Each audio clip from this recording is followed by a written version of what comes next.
we present as Meenakshi Ambika. So I'll share some information about the originality, about the origin in this temple of Mother Meenakshi.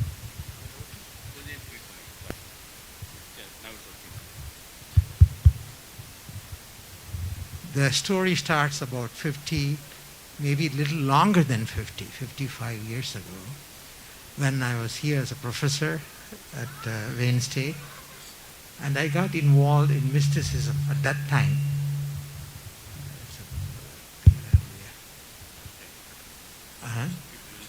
Okay. And there is, about Nadi reading, Bhrigu Samhita. And one of my friends said, there is a Bhrigu,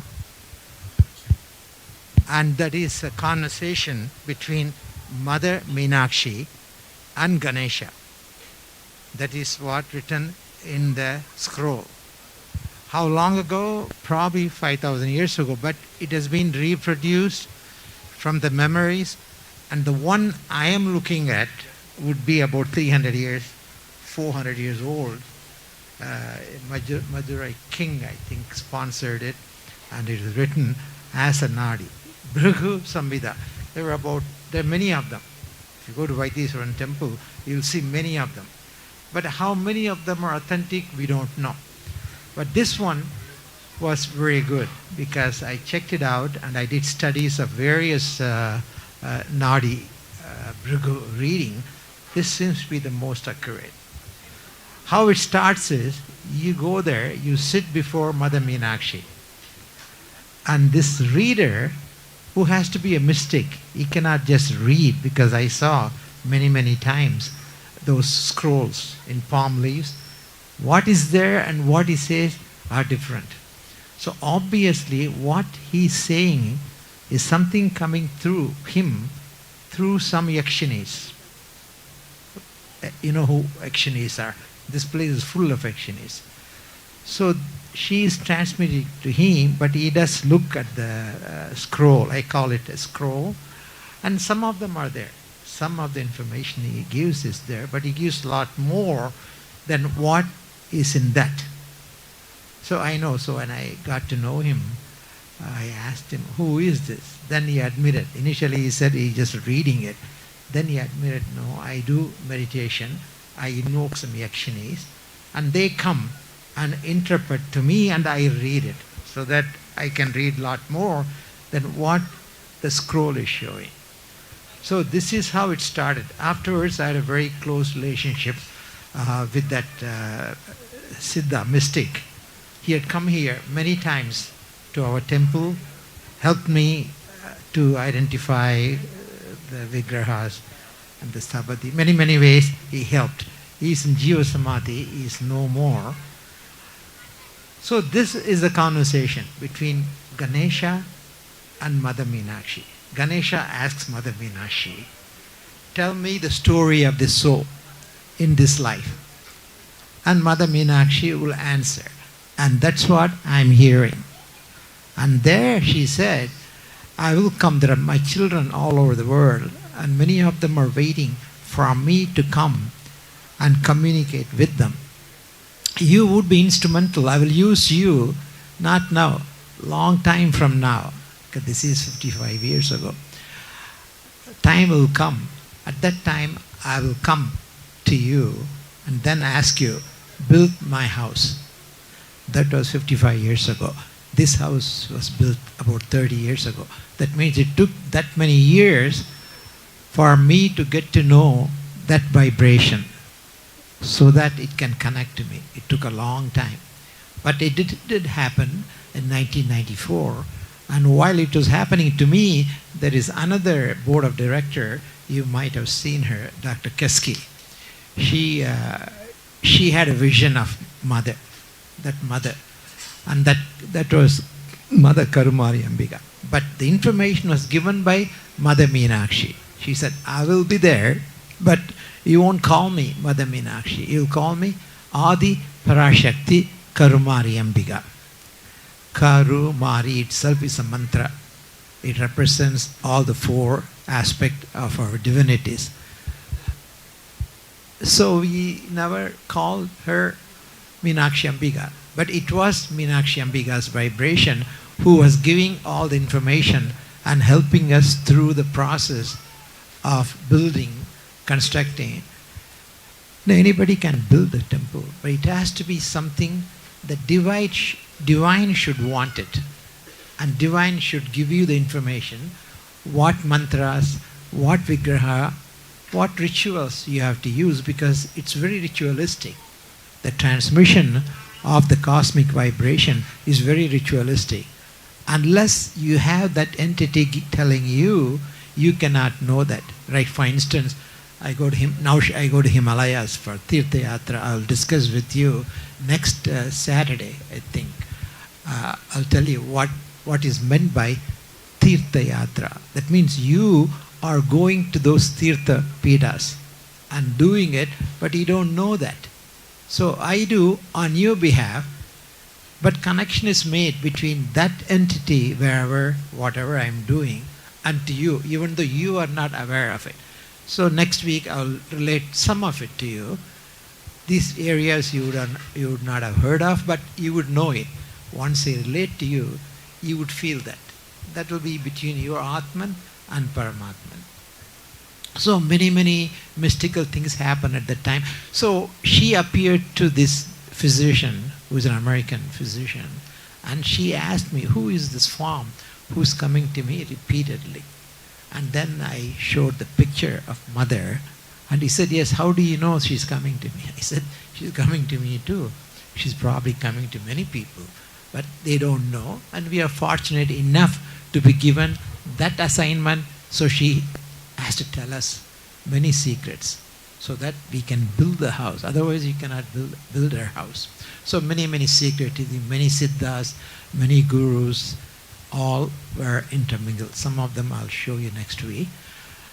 So she used many ways to reach you, to reach us. So kind and so personal. And I showed some of the information yesterday, and I'll show you more next week. So she makes sure that you are connected to her. But she does not call herself, we don't call her Mother Meenakshi, but she is Mother Meenakshi. We have her next to Mother in the prime area. We refer to her as Rajamatangi. Rajamatangi is a royal counselor. She sits next to Mother and counsels her. To the left of Mother. To the right of Mother is Varahi, who is a commander. He is like Archangel Michael. He commands all the Deva forces against Asuras in us, in the universe. So she is a royal counselor. In tradition, we call her Mother Meenakshi, and we create the story that she was a queen, she conquered, she was the queen of the universe, not Madurai. Because Nagappan's Ishtadevata is Mother Meenakshi. So he was telling me, it's our queen. No, it's not your queen. She is the queen of universe. And who is she? What is she? What does she represent? The creative story, what aspect is her? Her aspect is very close to Mahasaraswati aspect, but not wisdom. She is walk. She is Vishuddha Chakra. All the Vaikari Sabda I emanate to you now, that is from her. If she comes and I will be able to verbalize, vocalize my thought, and my thought will be superior if she is there. So Vaikari Sabda, she is in charge of that. She is also in charge of the thought which creates the Sabda. There has to be a thought first. Parshyanti, Madhyama, Vaikari. So the thought appears, then mind acts, then thought becomes a word. So there are many steps, and it goes on all the time. We don't identify it, but it continuously goes on. The thought becomes a word, and we verbalize. If we have the kindness of Rajamatangi, or Mother Meenakshi, who is Rajamatangi, in the local tradition we call her Mother Meenakshi, and we create a mythological story that she conquered Shiva and all that. But In reality, she was there with mother at the time of origin, at the time of creation, when there was only one entity, which is pure consciousness. We say Adi Parashakti. That's what Mother Meenakshi wanted me to call her here. Adi means ancient, Parashakti means all the energy, but actually it includes matter and energy. Matter is energy. Solidified energy is matter. So Adi Parashakti. That's what we did the Abhishekam for now. We call her Karumari Ambiga because Agastya Bhagavan built a temple for her and he called her Karumari Ambiga. That was in Thiruvarkadu. That temple is not the temple we visit. There's an ancient temple which is not kept up like it should, but it is there because Mother sent her to me. You come to me there in that temple, not this Karumari Amban temple, and then I would come to you and transmit the thought process. And that will lead to the construction. In other words, you will find the land, you will find the special land with the river underneath. There's a river underneath. We did not know that. And you know, building a temple on top of a river, you got to go underneath the river to the land, solid land, put piling, and then do it. We did everything. Whatever she instructed, we did. It was a huge undertaking, but what a blessing that is, because she's doing all this for you. Because you are the ultimate endpoint. She wants to reach you. She wants you to reach her. So the connection would be made. And this is not just you. There will be many, many people, because we have people all over the world, including non-Hindus.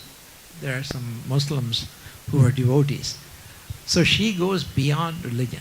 It's a connection between the Atman and the Paramatman. And once we have complete the plan we have, the temple would become huge, magnificent place, 25,000 square feet.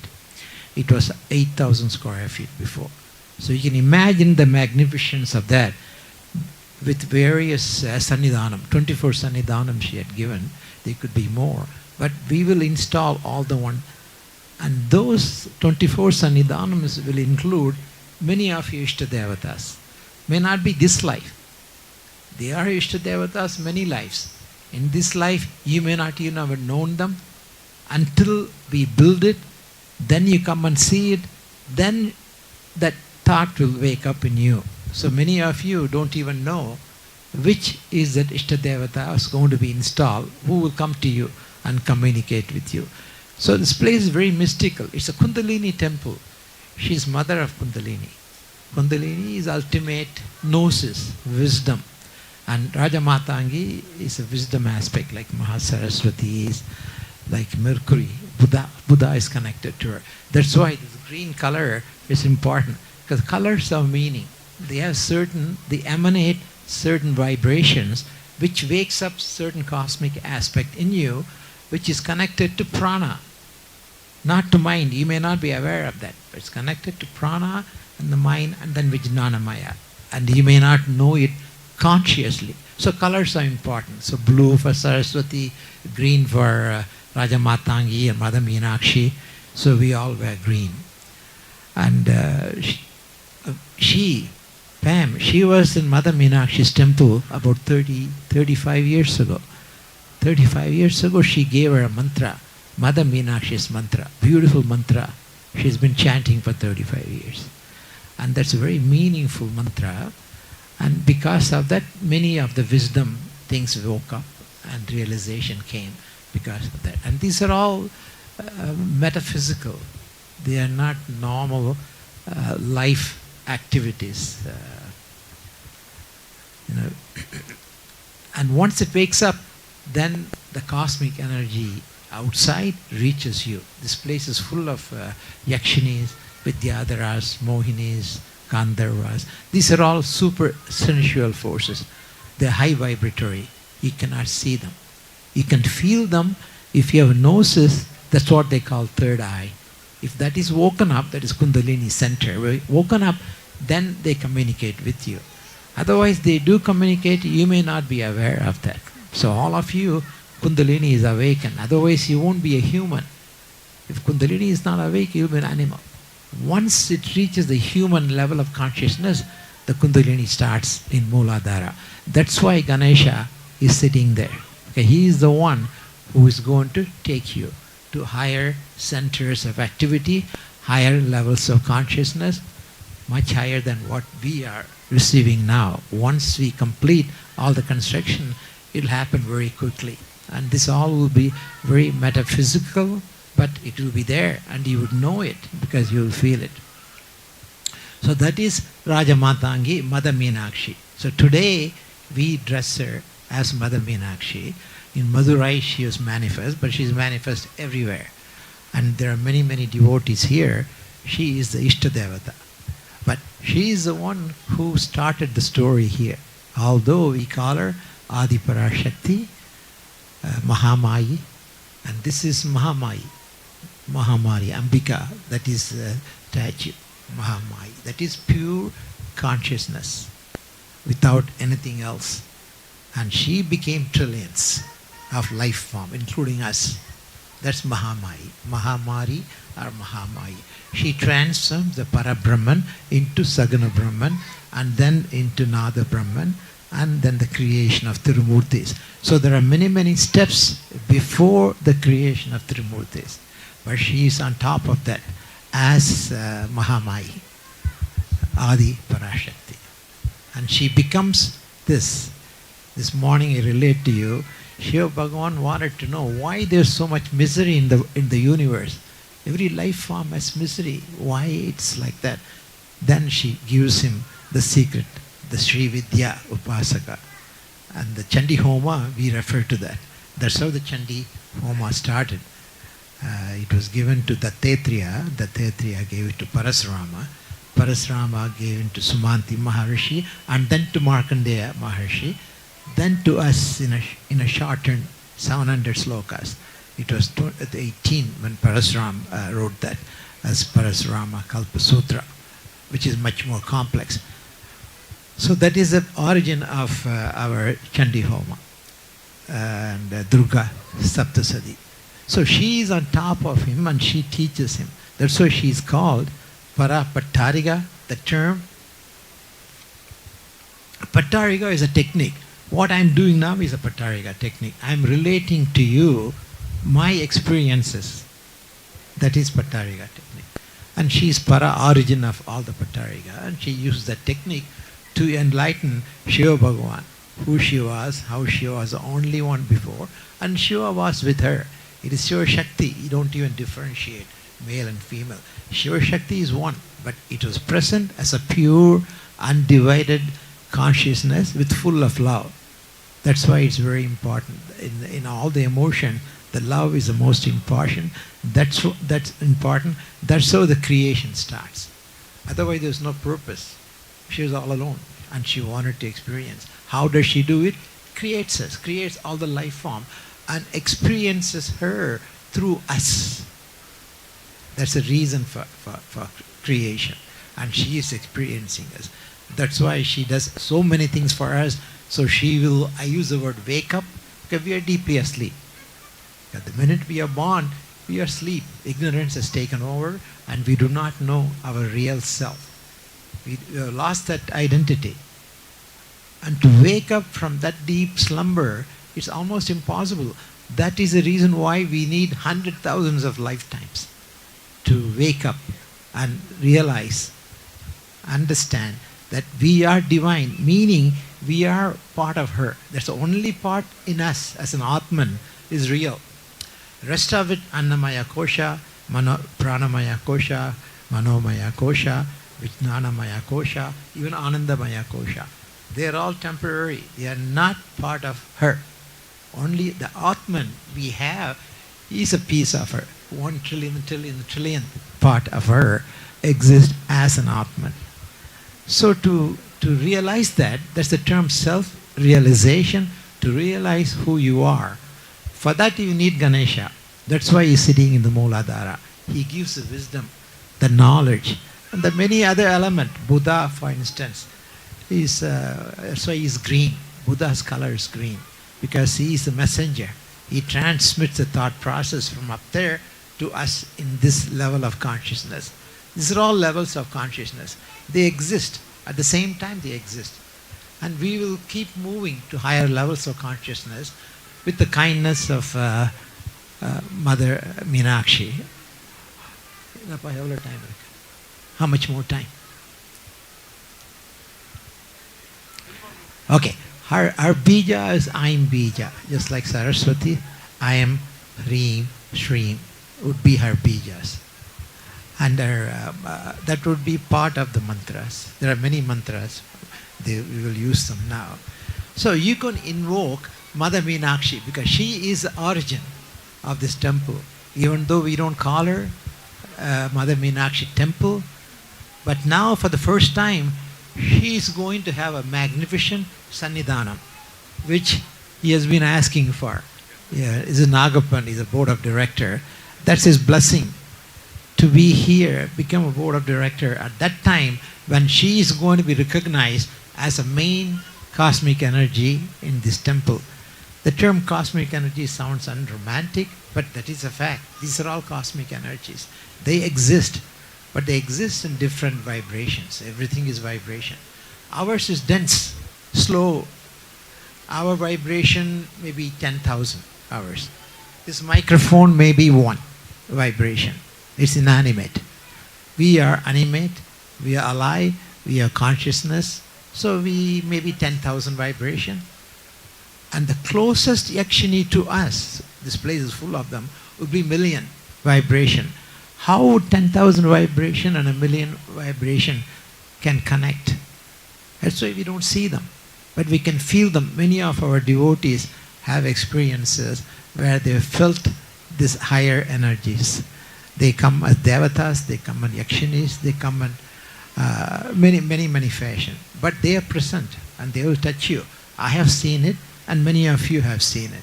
But they are not in this dense, slow, vibratory body. And look at the difference. 10,000 and a million. And Mother would be trillions and trillions vibratory energy. That's why it is so hot at the time of creation. Billion degree temperature. Then it rapidly cooled down. Took about 300,000 years before the soup cleared and the light started traveling. So we know up to 300,000 years. First 300,000 years, what happened we don't know. Because light did not escape. So we would not know. Even now we do not know. What happened afterwards? The creation of galaxies, creation of star system, creation of various constellations, all happened. We are third generation. In other words, there have been supernova twice and the heavy metals formed. At the time of creation, only hydrogen, nitrogen, simple. All the heavy metals formed in the second creative cycle and third. We would be the third. So we are truly children of suns. And our sun is a small sun. There will be billions of suns, billions and billions of suns and solar system. And we happen to be one of them. How we could get so wise to comprehend all this, sitting in a very small piece, like in a nation, a small backyard of a house we are sitting, and we are comprehending what happened, how it all started. But that is creation in a spiritual sense, not physical sense. So when you talk about creation astronomically, you're talking about physical creation, not spiritual. That is totally different thing. The physical galaxies, solar systems, Earth, planets, all of them are formed. But they are housing, not the Atman. The Atman is a spirit.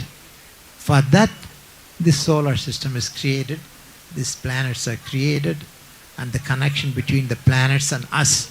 That is the reason why planets have so much influence on our life, because we all came from them. Initially, 4 billion years ago, it was dust. And then they solidified and our sun captured them in this planet. There are so many of them. Now they're finding planet all the time. Before we thought we are the only planet. Every day they're finding planets, trillion planets. And when you have that many planets, the Creator is created.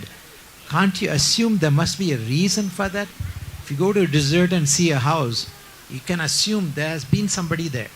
They built a house. The house was built for that person. So naturally it is not spontaneous. It is planned, organized, higher intelligence. So there is a supreme element, and that is her. Mahamari. She started the whole thing from Parabrahman to Sagana Brahman to all the following whole creation. So it's a beautiful, beautiful story. It's really a scientific concept. Now science starting to understand many of it, but still we are very rudimentary, because consciousness is something we really don't understand very much. Brain we understand because it is there. You can study it. Mind we do understand. We have come a long way in understanding the mind. But consciousness we are just starting. But she's all that is. She's all consciousness. We are starting to understand there's something beyond life. What is life? That is consciousness. And what is consciousness? Where did it come from? But prana is life. Technically, prana is a life force, and consciousness is the end point of that. And she is the origin, pure consciousness. All alone, one and only pure, loving consciousness which manifested into us. And today she is coming back after so many years after the story. She comes and we recognize her. And when we do the Sannidhanam, she'll have a very magnificent Sannidhanam. Mother Meenakshi Sannidhanam. You are happy? He's been waiting for that. So it'll be a beautiful Sannidhanam. Mother Meenakshi Sannidhanam. We never had it. She was here from the beginning, before the beginning. She was always there. She chose the site, she chose the place, and chose us, including you, because we have asked her many, many times, many, many lifetimes ago. We would have wished you come to us, enlighten us, and be part of us. And that wish is being fulfilled now. And you get to see her Sannidhanam, and many, many things will happen within you. The gnosis will wake up, and Kundalini will ascend. Many, many things. This place is a mystical place. That's why the Guru who come from Bombay, he always calls this as an entry to Devaloka. And he meant it. He didn't call, he has his own ashram. He has many ashrams. He never called them. He said this is the entrance to Devaloka. What he means is that loka, that level of consciousness, has beings who are present here and who can connect to you. And once they connected to you, you understand them. So it is no more a mystical thing anymore. It becomes real. But we still are very slow moving vibration. 10,000, million, trillion. So the connection is very, very superficial. With the kindness and grace of Mother Meenakshi, she will enlighten us as Raja Matangi, and she is the word, the Vishuddha chakra. She would be the one. And many other things, Mercury would be connected to her, Buddha would be connected to her, many of the wisdom aspect would be connected to her. That color green is connected to her because in the deepest level, that colors have energy. Any color has energy, but that energy we don't understand. That's very rudimentary, very subtle. We don't understand how. We understand the crude energy. E equal MC square. That energy is crude energy. Subtle energy is in the prana, in the mind. It is not something tangible. You cannot measure it, you cannot see it, but you can feel it. Just like electricity, you don't see it, but you can feel the light from the current as light. Similarly, all this we have, but we are very dense beings. We are dense beings. To thin us out, we need Mother's grace. That's what we call them, anugraha. So the creation, sustenance, dissolution, finally Sadashiva, anugraha. Once the anugraha comes, we understand many, many things. And we understand what we are, why we are here, where do we go from here. Because those questions you never asked. You don't know the answer. You will know the answer if we have her grace. which will be given to us, because now we are doing what she's asking us to do. Once we do them, the effect would be there in each one of us. And next week I'll tell you where all she sends me to go, most of them in Himalayas. And who do I see? And who all came here and they're present here, accessible to you. And that next week I will explain. Thank you. Give a big applause to Doctor. He always gives a lot of information and we'll keep learning from him every day. Okay. Thanks a lot. And we are almost there. And if anybody wants to sing, this will be the great time to sing.